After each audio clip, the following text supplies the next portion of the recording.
Quite a few minutes later. Okay, this should be augmented reality. Okay, everyone's in the right place. Hopefully, some of you will have noticed that there is an elephant in the room. In that way, you've got some filming going on today. So if you are sort of on the run from the police or something, now would be your time to go. If it makes you feel a bit nervous, there is some audience participation involved a little bit later.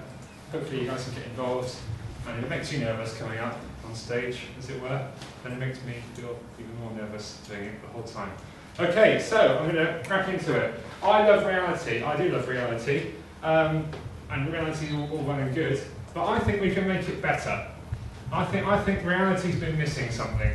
And this is my kind of premise for the whole of the little session today. And before I even talk about what augmented reality actually is, I'm just going to let you gaze your eyes over this little image. It's not one of my photographs, unfortunately, but it's the San Francisco Bay with some various sort of annotations. You've got a flight going on in the background, some various sort of writing, traffic signals, and somebody's done a tweet from the bridge. I'm not going to explain that photo for the moment. I'm just going to let you sort of cast your eyes over it. And but what I am going to say is we are now approaching a new reality, and today is going to be that day when hopefully you look back and you think, yeah, that was when it all got good. I'm not saying it's not good already. But okay, quick overview of the session. I'm going to spend a few minutes explaining what it actually is, the whole premise of this technology. Two examples, some engagement from you, hopefully. A little example of what we're doing here at Exeter. It's a just funded project, and then we're going to throw it over to the floor, some kind of discussion, and get your perspectives on how it can actually make a real difference to learning, if it can make a real difference to learning. That'll be up to you. So, what is this thing? So we've got a picture of a boat here. You can imagine you're sort of standing by the bay, and there's all sort of various activity on the water. And sometimes when I'm by the bay, I think, I wonder where that boat's come from. I wonder what the cargo is. And this is where. So this is what we might call reality in its purest sense. But if we add to that, and augmented being the French word for improve, add to, we can add some new information. And this is what it's all about. It's about making sense of what you're looking at, really. So we've got this boat now. We know it's going at 25 knots to come from Chile, going to San Francisco, and there's all sorts of various things in those corrugated iron kind of containers and things. So that's the kind of premise of it. It's adding digital worlds, adding an overlay of digital information onto the real world. Great, hopefully. How do you actually do it? Well, it's been an emerging technology. It's been going since the mid-90s. Two main ways of doing it. I'm going to go very, very briefly. First one is you use what looks like a kind of QR code, black and white, kind of 3D barcode marker thing, people call it. And you have your reality view, and then if you put that through a webcam, it does things in the computer, it churns away, makes a funny noise sometimes. And then this new vision, the added information is then displayed on the screen. So you're getting reality from the webcam, going through the computer, and on the computer screen is a new vision of reality, the augmented part. And now I'm going to say, try it yourself, as Neil Buchanan said. So the first stop here, I'm looking for one volunteer from the audience. Don't rush it once, I'll to pick you. One person to come up and really kind of experience this. One volunteer, sir. Fantastic. Come on up. What's your name and where'd you come from? You're Chris and you're from Swansea. Fantastic. You sort of just put me over here a second. And this is where, I always say at this part, this is the bit when I think back to when Mum and Dad said, what do you want to be when you grow up? I always said, Mum and Dad, I want to be a magician. Didn't quite work out like that. But here we go. Okay, so this is where it all gets quite exciting. So what I'm going to ask you to do now, I'm going to ask you to take that one. Okay. It's not a target, don't worry, I'm going to shoot you. And I've got a few kind of safety pins. And what I'm going to ask you to do is just sort of attach that to your shirt, perhaps. Okay. If you're okay with that. One of those. Your pin as well. Just put that down there. I'll to you to do that. Okay, now we need one other person now. And it's got to be someone with a really steady hand. Someone who really, you know, is sure about this. Because this is something, you know, X-ray vision is not something that, you know, you can do lightly. It's a dangerous kind of thing. So we want one more person who's quite kind of confident about this. We're going to pick someone again. Would you like to come up? Yes, you would. Fantastic. You're Joanna from City University. Fantastic. Okay, are you ready for this? I hope. I'm not sure. Do you hope you're ready? Okay, this one. I'm going to ask you just to sort of make yourself here.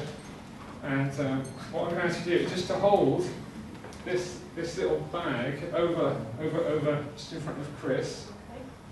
Not entirely. You don't have to smother him, as it were. And what we're going to do.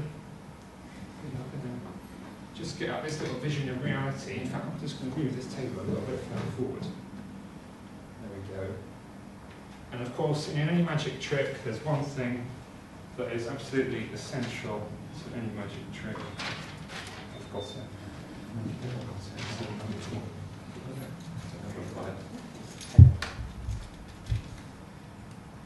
Okay, what does any magician have? What's their first tool? Their first tool is a wand. So this is the first reason why I didn't become a good magician. I've always left my wand behind.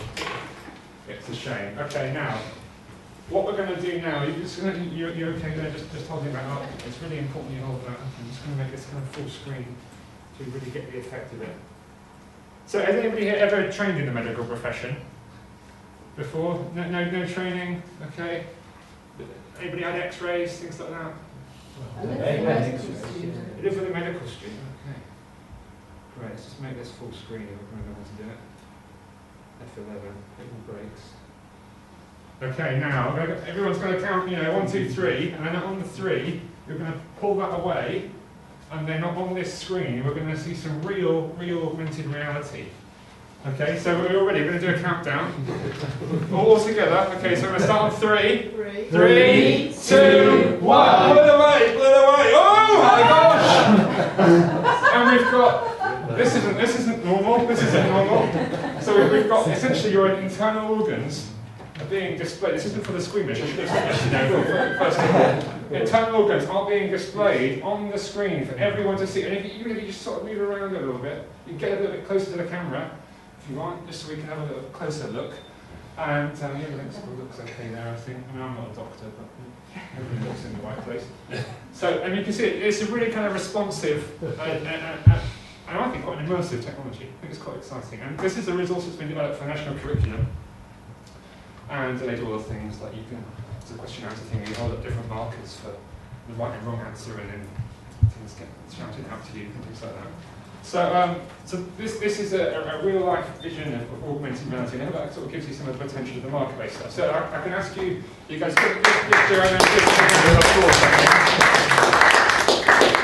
Thank you so much. I'm going to take this hat off, as we're back to my non-magician life now, and we can go back to the presentation. Okay, so doing augmented reality with a marker is all well and good, but sometimes there aren't markers. On that ship, maybe there isn't a marker, if you think about it. So a newer version of doing this, the second big way of doing augmented reality, is using these things, mobile phones. And specifically, a lot of mobile phones these days come with 3 very important features. They come with a GPS, they come with digital compass, so it knows kind of which way it's pointing, and they come with an accelerometer, so it knows if it's pointing down flat or if it's pointing up like that. And it can take those 3 things, and it can put them all together, do hocus pocus stuff, with or without a magic wand, and it can work out where it is in the world and what it should be looking at. And it can then compare back to a database to work out what information should add on to it. And this is a new area, it's called mobile augmented reality. It's something that's becoming increasingly popular on things like the iPhone and various Android phones. We're seeing it a lot for navigation devices. There's an application in London whereby you can, if you're in London and you're lost, you can hold your phone up and you can literally pan around the environment, and it puts arrows down showing you where the nearest tube station is and which direction it is, and which tube line it is and all that. It doesn't tell you if there's a rail replacement bus or anything like that. but it does give you some indication of what it is. Okay, so that's all well and good for navigation, but how can we make sense of that for education? Because that's why we're here, isn't it? So I'm going to take you back in time, sort of just over 20 years, back to Berlin in 1989, and something that was just in the forefront of my memory when I was sort of first, about sort of 5 or 6, when I saw it on TV. It's when the Berlin Wall fell away, and Europe and Germany became united again as a country. And a really momentous occasion. Of course, the wall got torn down, and you go to Berlin now, you get the odd chunk with somebody sort of chiseling away and trying to sell you a bit of it. But you don't get the perception of where the wall used to be, and the communities it divided, and the families it really split up. Enter, stage left, augmented reality. So now there's this really innovative application using an iPhone, Android phone, and various other types of phones. You can walk around Berlin with your camera, and you can see where the wall used to be. And you can you change the perspective, and the perspective changes, and you get watchtowers come up, and all this type of thing. And I think that's like a fantastic resource, and linked to education, because it deals with notions of discoverable learning and all these types of things. So that's an example of markerless technology. So we have the marker-based, that was all Chris's organs, which are all well and good. We've got markerless this. So I'm going to give you a very brief intro as to what we're doing at Exeter. It's a JISC-funded project over a year, exploring the rich biodiversity of the campus. Some of you may have been around and seen lots of lovely trees and habitats and things like that. Essentially, we're trying to help biology students view the campus as like a living laboratory. You've just done an electronic eucalyptus tree in the lecture theatre, and now it's go out into the environment and find that eucalyptus tree and understand some information about what it is. The species for which that tree is a habitat, how many trees there are in the world, what are the threats, case studies where that tree is good for demonstrating principles of some sort of a disease or anything you like. So as I said, using the campus as a living laboratory, and importantly, working closely with students. So we've been working with 2 final year students, and they've been collating the data for us, with us, and putting it into the information, because at the end of the day, it's going to be students that are going to be the users of this. And if we're not engaging with students on high-tech stuff, then I think we're really, really missing out on something. And we've got some fabulous sort of screenshots going on there. But better than that, we have got a little showreel film. This is a 3.5-minute film that is just hot off the press. So this is the premiere of this film. You didn't see the red carpet, but that's for a bit later. And I can show you sort of 3.5 minutes, a little showreel film of what we're actually doing. Hopefully the sound's going to work, and there is a problem with the media. Fantastic. Okie dokie.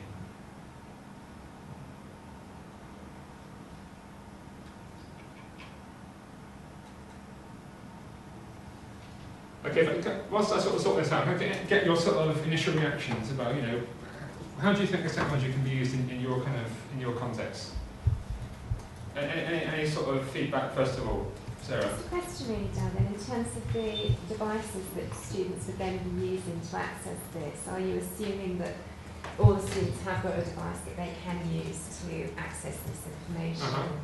Is that the case? We're not assuming it, but we know that half of students do have smartphones, as it is at the moment.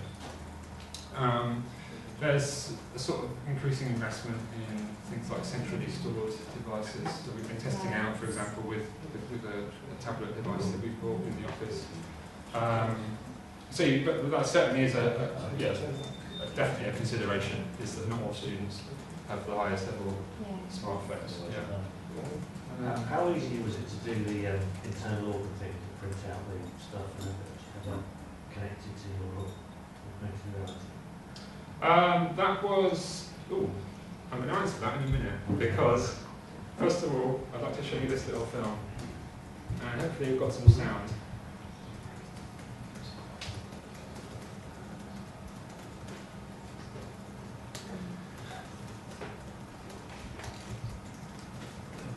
There. Black cable collar, the one next to the this one.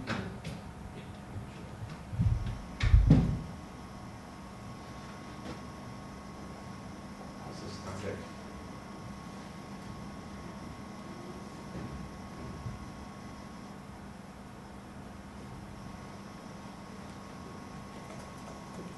So, I've actually got some portable speakers in my bag over there. Oh, shall I? Well, it's only a 3-minute film, I think maybe. But, yeah. But just a quick demo. We've got someone opening the device now, using it in the habitat. We've got 30 species across 6 habitats we're going to have at the end of the system. Dealing with various different types of information. This is the student information that's been collected about a badger, for example, things like the habitat, the diet, hopefully integrating things like 3D models so you can engage with the environment and explore the set. We've got videos, we've got from various sources like the BBC Wildlife Archives, links to other web resources such as Wikipedia, things like Archive and the RSPB for birds and these types of things. List of all the other species, and now we're going to go to the back area, and then across our quite nice campus again, changing into a new habitat.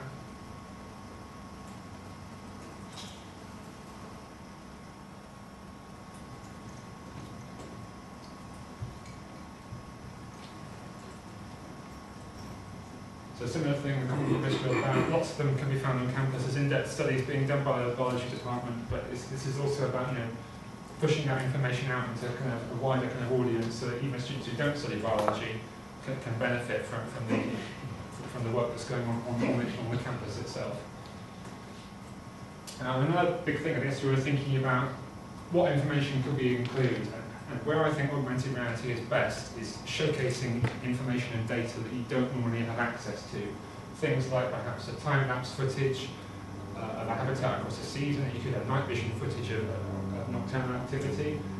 All these different things that you wouldn't normally come across, on a walk around the campus, if you're an undergraduate or a member of the public.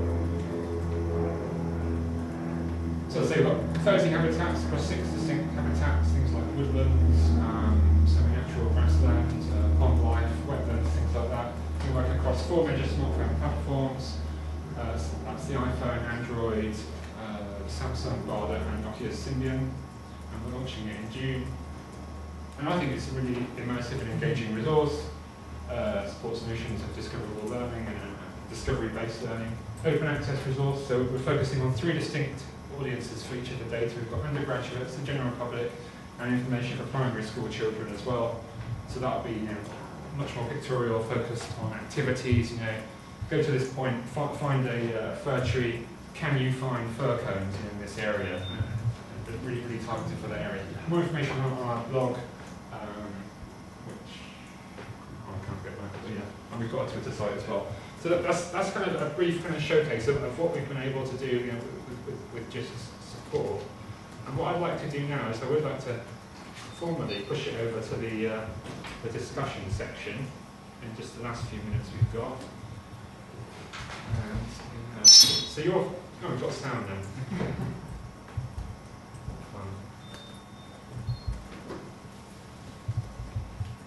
Okay, great. So not entirely sure we've really got time to discover all of these.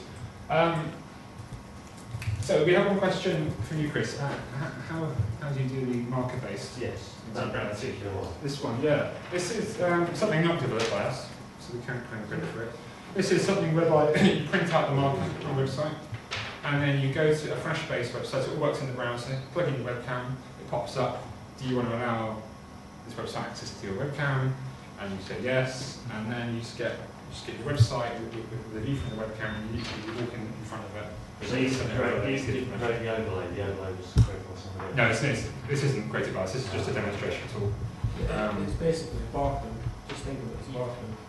What you do is attach any sort of 3D model to any of the images. So when the barcode, so you can do just the QR codes, the same thing? It works the same way, yeah. The QR code is essentially a barcode. Any sort of symbol, essentially. So it's the overlay stuff. The overlay, which is a 3D model. It's a technical way of doing it. Okay, so what I'd like to do, we've got 7 minutes left before lunch. I'm sure everyone's getting really hungry now. I saw Chris's stomach was looking quite in that vision. And what I'd like to do is, if we each sort of talk amongst the 3 people on each kind of table, if we all kind of maybe talk to your neighbours, I'm going to give you sort of 3 minutes, and you can pick any one of these topics. And if you don't know these topics, pick something else, relevant or otherwise. And so exchange views for 3 minutes. You've got 1 minute each of you to talk about how you think it's going to be useful in your point of view, and then we'll feed back 1 point from each table, and then we can go to lunch. Does that sound good? Yes. Okay, super. So, off you guys go.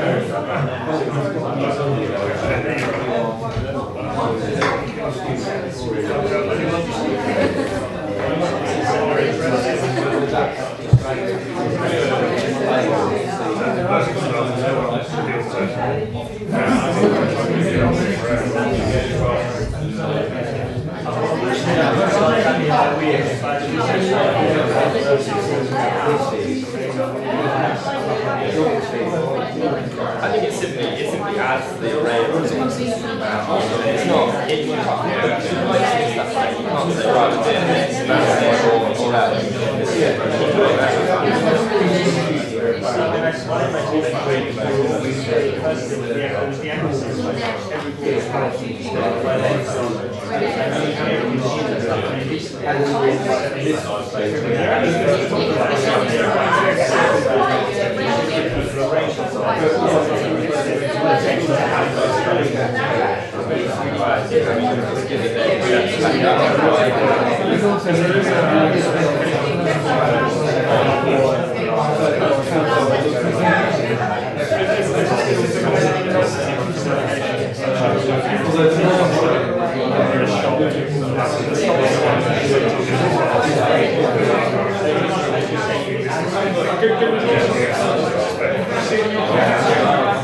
It's not a disability. It's possible to learn through electronics. You just have to learn. You see that all the time again. You see people that say, I can't learn. Like the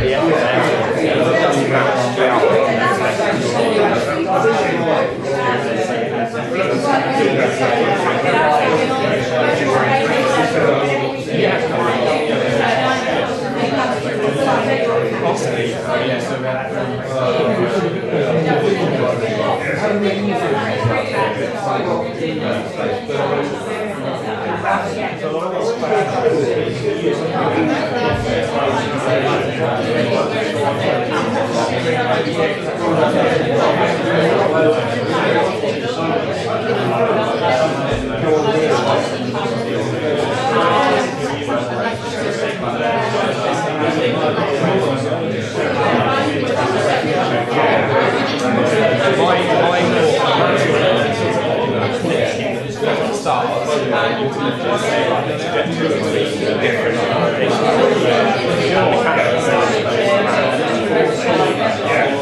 but I mean, for say, quite clarity and experience, I don't know where you would what position you would be in. 30 seconds, just to get across those last points. Yeah, there you go. Well, there you go. See, I was. It's just genius. I just don't know why. Well, I'd say.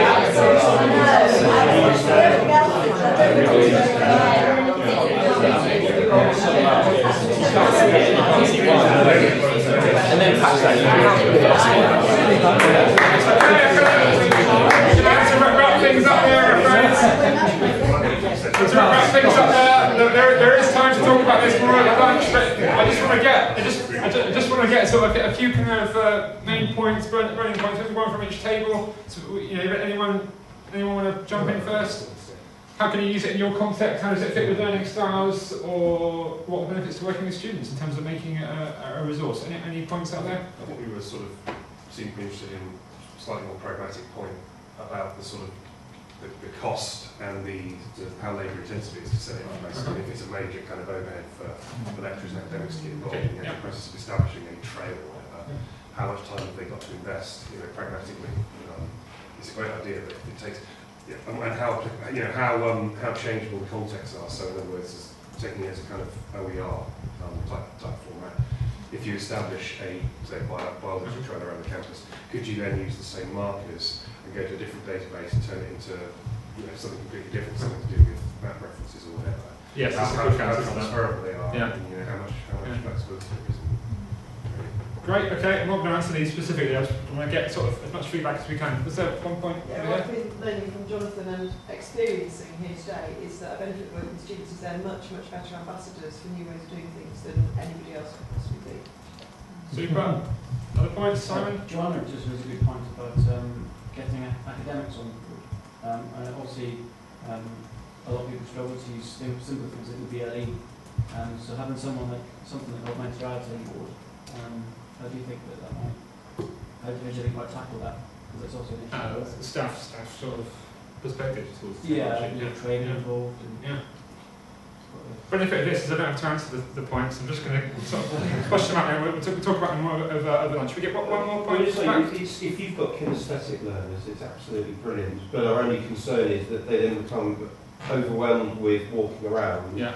and they are engaging with the information but not necessarily learning from it. Okay, fair point. Great points, great discussion. We're going to have to close it up there because my company is certainly rumbling. But one more thing is left for me to say, and that is check out our blog and our Twitter if you want more information about it. And a big plug for our augmented reality toolkit, discovery-based learning thingy-jiggly, lots it, big long title. This is where we're holding a day here in Exeter. You can come and get involved. It's about practically doing it. We'll give you some practical workshop experience about how you actually do some of this stuff. So do come along. It's a free event. Lunch is provided. Sign up on our blog. Thank you very much. Thanks for all your participation.